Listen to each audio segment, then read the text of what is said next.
Emilio joins us now. It's lovely to see you. Thank you for coming. Thank you. Lovely to be here. At last, at last. Right. So, why this film? Why this story?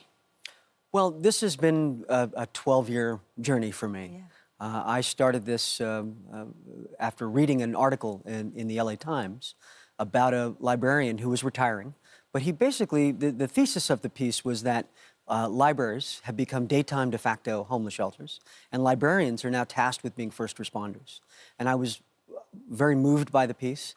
Now, I had done the bulk of my research for a film called Bobby in the downtown branch of the LA Library, so I knew somewhat of what this writer, Chip Ward, this librarian, was talking about. And so I began to do further research and spend time back in the library. And really what he was talking about was what felt very real. And I thought, well, there's a story here. And it seems that actually, because I think originally you tried to sort of make the film and the funding sort of fell through, That's right. and this was a while ago. That's right. But it's almost like this was meant to be, because the story seems more relevant now than ever before. That's right, it does indeed seem, sadly, more relevant. I know that the issue of individuals experiencing homelessness is not something that's that is a U.S. problem. This is a crisis that's global, and yet the film is very entertaining. You know, which is difficult to do when you're dealing with themes that are very considered very heavy, mental illness and homelessness, and set it in a library. So you're not dealing with issues that are particularly sexy, but I think we frame it in a way that's wildly entertaining and a bit sexy too. Yeah. Well, you say that we could all do with a bit of empathy, a bit of sympathy, compassion. And that's the heart of the film. And you shot it in Cincinnati. Well, Cincinnati, sort of family city. That's right. But also, this is set in an cruel Arctic blast. That's right. And one homeless guy dies out on the street. Right. They're all brought in. So I assume that's why you couldn't shoot it in LA. Well, sure. I mean, the cold is almost a character in the film itself. And of course, you in London here, you're no stranger to cold weather.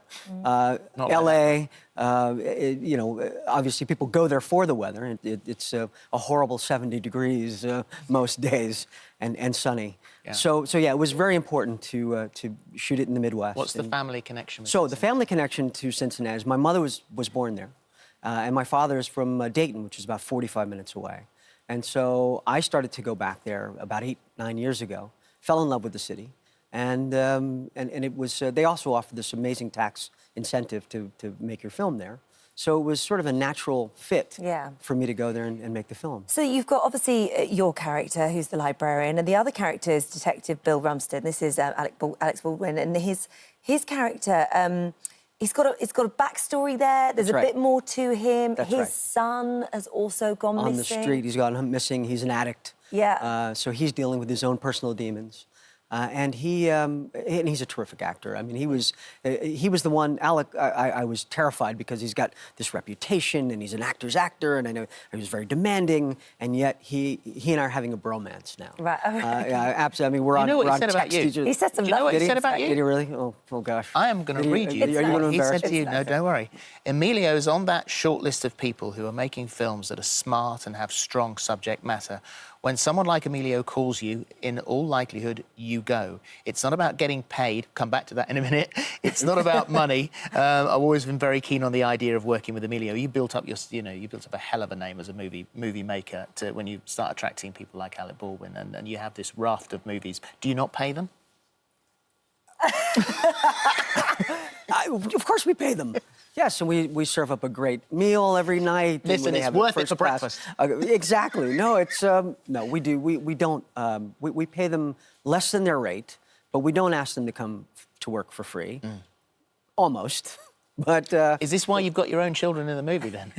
Well, you know, yeah, my son is my stunt double, which is fantastic. And of course, you know, I'm no dummy. Of course, there's a big hit where I get slammed by one of the individuals who are inside the library, and I take a well, he takes a very hard hit onto the floor.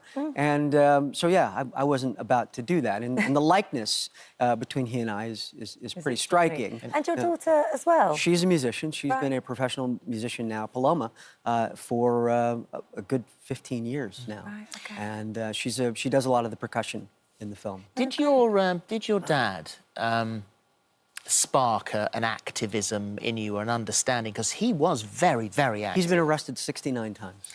Wow. And I think it's a record for actors who've been arrested, although he's been arrested for the good stuff, Yeah. right? And that's social activism. And oftentimes as a boy, you know, I would watch him on television because his arrests were televised, sometimes by the national news, but often by the local. And I would watch sitting next to my mom, and he'd be carted off, often reciting the Lord's Prayer at the top of his lungs, and he looked like an absolute lunatic. Yeah.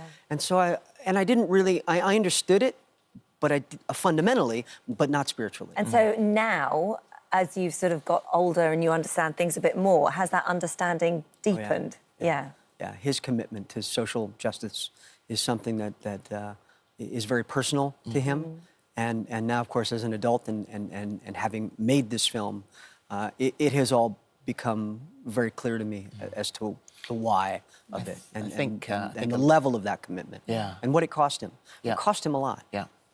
I mean, I think a lot of people who watch The West Wing would think that the world was a better place if he was actually president. Well, can't we just get him to run next year, man? Would you please? Right? Would you? Yeah. I think my mom would have something to say about that. But I'd certainly like to see it. And there's good news. Obviously, we're expected to ask about Charlie, and there is good news. He's doing okay, It's isn't amazing. he? Yeah, I talk to him daily. And we have, you know, again, as brothers do, we're all good. Yeah. He's in a very good place. He came on Loose Women here, and he's always very open and very honest about everything, which is so admirable. Yeah, he is indeed. Yeah, well, it's great to have you here. It's taken a long time, and we're thrilled. The public it's a great film. It's released on the 24th of January, and thank you. Thank you very much Thank indeed you for coming in. Thank you. Appreciate it.